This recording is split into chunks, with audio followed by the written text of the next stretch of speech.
Stan, here we are in the man cave on a very, very cold Saturday afternoon. I've had to preheat this place to come in here. No light refreshments as of yet because it is only early. But yeah, maybe it's like a ready meal. Preheat man cave to 22 degrees. Then after you've been in there an hour, add light refreshments. Something like that. Anyway, right, carry on. Top mate of mine, Military Collectables, sent me a little package full of odds and ends. So usually I do an unboxing, but I think that he put a load of notes in explaining what is what and what have you. So I thought it'd be worth just going through them individually, and I'll keep you updated as to where they end up and stuff. I've already got plans for that somewhere, I think. So yeah, we'll have a little look through what my old mate, Military Collectables, sent me. Cheers, Military Collectables, CJ, you are a top love. So, little note in here, CJ. How do, Stan? Hope all is well. Please find enclosed some bits and pieces for your collection. I also include some pages of information to help identify some of the enclosed odds and ends. All the best, CJ. So, we'll have a little look through. Put them on the right order. So first up, there's those two there, and those are West German beret badges. So, although the units existed previous to 1970, the West Germans adopted various coloured berets in 1970 and introduced a series of pressed metal badges for a branch of service. The 1970 to the mid-1970s badges, the number, the flag at the base, those issues, the mid-70s onwards, had a lithographed tin flag and in an insert. Most badges are 1970s, 1980s issue, but upon the reunification of Germany, following the fall of the Berlin Wall, a few other badges would be added for some post-1990 new regiments, like Navy Commandos and the Cyber Security Services. For officers, the badges also exist in both thread and wire embroidery. So the first one is the West German Panzer Grenadier badge. So that's that one there. Get a good look at it. I'll just put it down while I talk. So West German Panzer Grenadier badge, a tracked infantry personnel carrier with crossed rifles. Maker marked A to the back for Assam. Assam. So where's the A? I think is that it there? I can't see. At the bottom. Back up. Right. I probably could have done individual videos on these, but I thought we'll just crack on with it. The infantry carrier depicted is a Marder 1, introduced in 1971. The Bundeswehr Panzer Grenadier acted as a mechanised infantry and escort for tanks and other armoured fighting vehicles. Currently, there's 2 Panzer Grenadier units in operation and have their own unit ID cloth patches. The main weapon of the unit is the Puma infantry fighting vehicle, which replaced the Marder in 2010. Due to the Puma's design, the height of a Panzer Grenadier cannot exist 1.84 metres. Standard infantry weapons like the G36 assault rifle, MG3 machine gun, Panzerfaust 3 RPG, Milan anti-tank missile are carried when the troops are dismounted. Are carried when the troops are dismounted. Okay, right. So the next one, this badge, put that one back. This is the West German Tank Troops badge. See that? Very nice design. Is that marked A as well? No, it's not maker mark, that one. I'm jumping ahead of myself. Right, stop that, Stan. So the West German Tank Troops were formed the 1st of July 1956, which was the day of the official inauguration of the Bundeswehr and the first fully operational unit of the new German army. Originally, their headgear was a hard shell helmet with a beret on top, like the pre-war World War II German crash helmet. In 1970, when the West Germans adopted the beret, armoured tank crew wore a black beret with 2 badges. Early in the mid-1970s, badges have the tin flag at the base. These M10, those M10 to current have the flag. Oh yeah, okay. Those to current days have the flag. Sorry. Right, okay, that's those badges there. I was going to flick the heater back on. It's cooling down in here. It's either too hot or too cold. Right, okay. So next up is a black rubber M1 Garand rifle prop. So this is from the Band of Brother TV series. It's a obviously US pouch filler prop M1 Garand rifle clip. So I know that CJ does have some Bands of Brother stuff, so that's nice to. So it's obviously been glued to something. I'll find a place for that. Actually, I could just stick that above my M1 Garand Denix that is in here, and it would look the bee's knees, wouldn't it? Right, so there we go. So, right, next up, I'll read out what they are, then we'll have a look at them. 2 World War II RAF airdrop leaflets, both with unique serial numbers.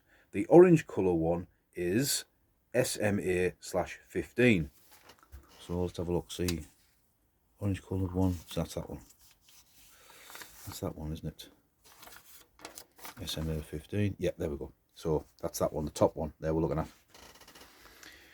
The 15 indicates this and only this type of leaflet. The SMA ones, the area where it is airdropped. Malaya. All RAF airdrop leaflets are uniquely coded in this way. The white leaflet is SMA/19, 19 being the specific type of leaflet, and SMA being the country over which it was dropped. So obviously these were aimed at Japanese troops in World War II, like packing, you know. Very interesting. I mean, that's not Japanese writing though, is it? That's obviously, yeah, unsure about what that is. Maybe Malayan. There you go. So they're a nice item. Right, okay. A pair of 1966 broad arrow dated British Army motor transport driver goggles. Well, I'm probably going to, you'll hear people going, Stan, how dare you? I might stick these on a German helmet. I've got a German helmet in the corner. So let's have a look.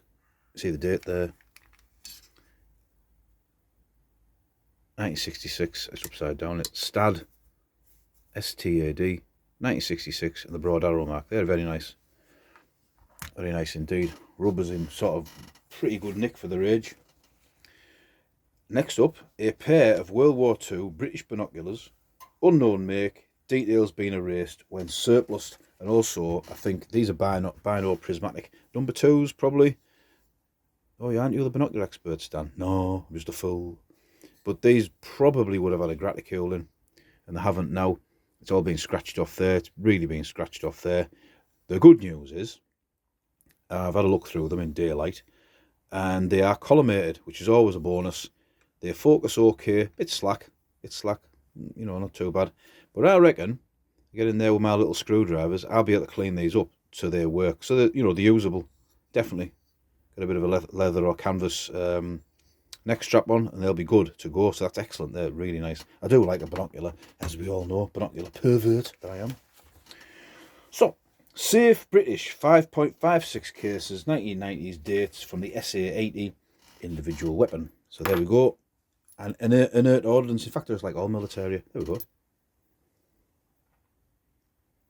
I do have some of these, obviously. I mean, but I'll find I might get myself a polishing wheel. Start polishing some of this brass up, to be honest. But they're good. They're good. Excellent stuff. I'll put them upright so they don't roll around. So, cuff title time. First one, cuff title. Ausbilder.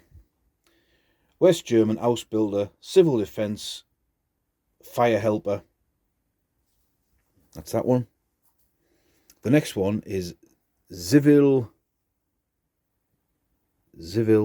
Verteidigung. You wouldn't think I was learning German, would you? That's Civil Defence, which I thought that I don't need to do. This is Grenztruppen der DDR. This is the Border Guards, which once stood behind me now. This is an interesting one, and I do believe I remember this on CJ's channel years ago. So the cuff title is the East German Erich Weinert Ensemble, former DDR propaganda orchestra. So let's lay that there while I check the notes. Let me make sure I get it right. Absorbed into West German forces after the DDR broke up, was financed by the West German. Was that finance? Oh, I think that says finance. Sorry, by West German military. But after going independent, it folded. Okay, as the money it made wasn't enough to keep it going. That's a shame. That's an interesting thing to keep. Next up, a World War II, World War One, World War Two, or Boer War period St. John ambulance cloth sling show the various ways it can be used. So this is an interesting thing. Sort of reminds me of maybe Cub Scouts when you were years ago. How to see here. Look, it's got all the diagrams of what you could use this cloth for. Anybody who's in the medical profession might say, "Oh, you can't do that. You shouldn't do that." But I suppose at a pinch, if you didn't know what you were doing, it'd tell you on here, wouldn't it? So there, it's a nice item to have. Yeah, very good. We'll fold that up. Fold that up. What's up next? Unknown, large binoculars. The front piece is loose, always has been. So yeah, these are these. I'll try and push that in there. So these are I think, like a Lieberman and Gortz binocular. They're always on eBay, made after World War II, and they're always claimed to be World War II, but they're unmarked. And basically, this is loose here. Now, a good part of it is I keep little binocular spares. See these little studs here? These little like rivety type dude things. You can't get hold of them. And even the bits of leather, I'll probably put that in a little box of my little spares for using on. The amount of times I've bought binoculars off eBay and they're missing one of those little things. I tightened the focusing thing up straight away, and now they're focusing. Near enough okay. I'll have a go on these. I'll have a go at them, see if I can get this, because I looked through them this morning. Right, it's missing the eye cup. We'll deal with that later. But I looked through this, I pushed it right in, and it was perfect. It was really clear, other side not so much. So I'll have a go on them. Worst case scenario, I can just bolt them to the wall in here, and they're a nice display piece. But yeah, I always do appreciate a binocular, as we all know. Oops, sorry. Right. Also, that's the end of the notes. Oh, no, sorry. Last one. Oh, there's two more. There's a few more bits, sorry. Is it George VI dated policeman's truncheon pocket thing? So, I do have an unidentified, although it has a broad arrow on it, truncheon to go in it. So there you go. I already had a piece to go in it. How I'll display it, we'll wait and see. A couple of civil defence armbands. They're always floating about. They're always good to keep.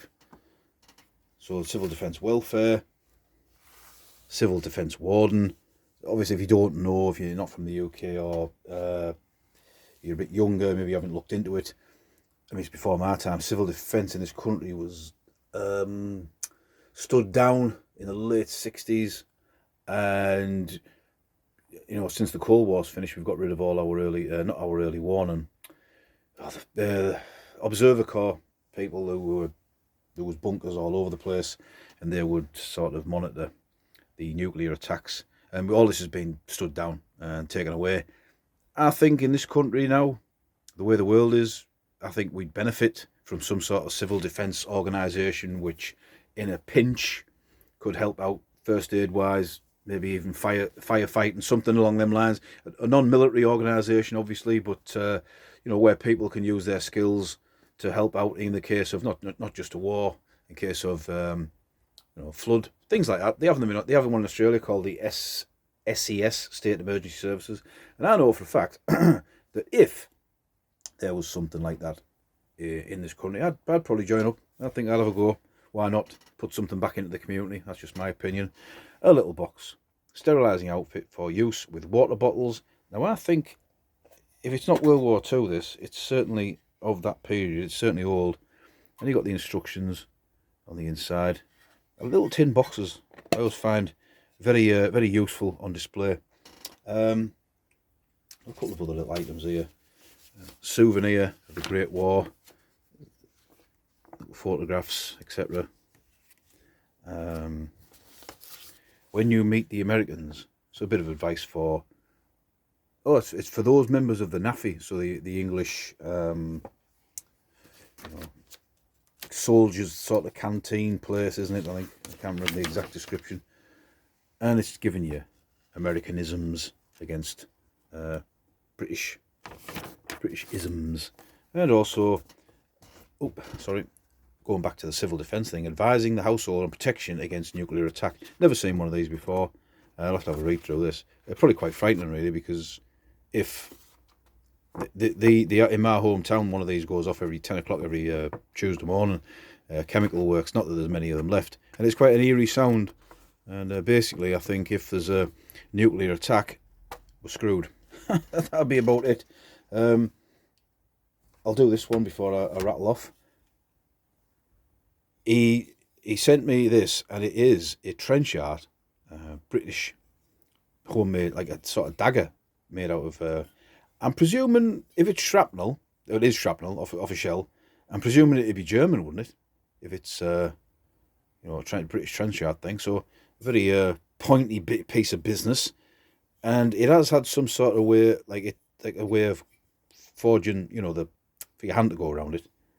But it's a bit sharp here as well. I want to put a big label on that for what it is. And that, imagine when you think about someone getting a shrapnel injury or shrapnel, a slither of a shell casing, or a bit of a warhead coming out. Not necessarily like shrapnel, isn't shrapnel like a round, but a bomb splinter, something shaped like this, whizzing through the air at thousands of feet per second. This hits you on the neck, or your arm, or your leg, or in the stomach.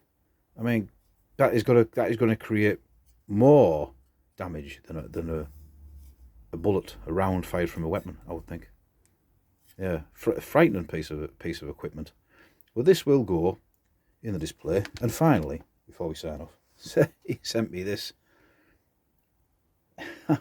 How it works. Now these are, I think he did a video about these before. These are Ladybird books that are reprinted in the 2000s, I think, with tongue firmly pointed in cheek about, all different various things in life. I mean, it's just to read one out here. Cats have sensitive tongues and noses, so develop strong opinions about their favourite foods.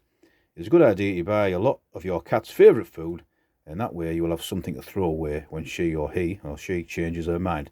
Never has a truer word been spoken. My wife read that, she thought it was very amusing. So, that's it. That's it all done now. So, I'd just like to thank CJ again, Military Collectables, for sending me this bag of kit, and I'll work my way through it. Usually what I do, I get a load of stuff. It takes me a couple of months to find out where it's going to live, where it's going to sit. The binoculars, definitely those ones. I'll have them apart and see if I can get them clean. Oh, I will be able to get them cleaned out. As long as they're collimated, I'm fairly okay. So when they're not collimated, especially the bigger ones, when I say the big ones, I'll find something to do with those. So yeah, top fella CJ. Thanks very much. And this has been Stan chitter-chatting for nearly 18 minutes. So I am now going to go and finish off my Saturday duties, and I'll be returning in about half an hour for light refreshment time.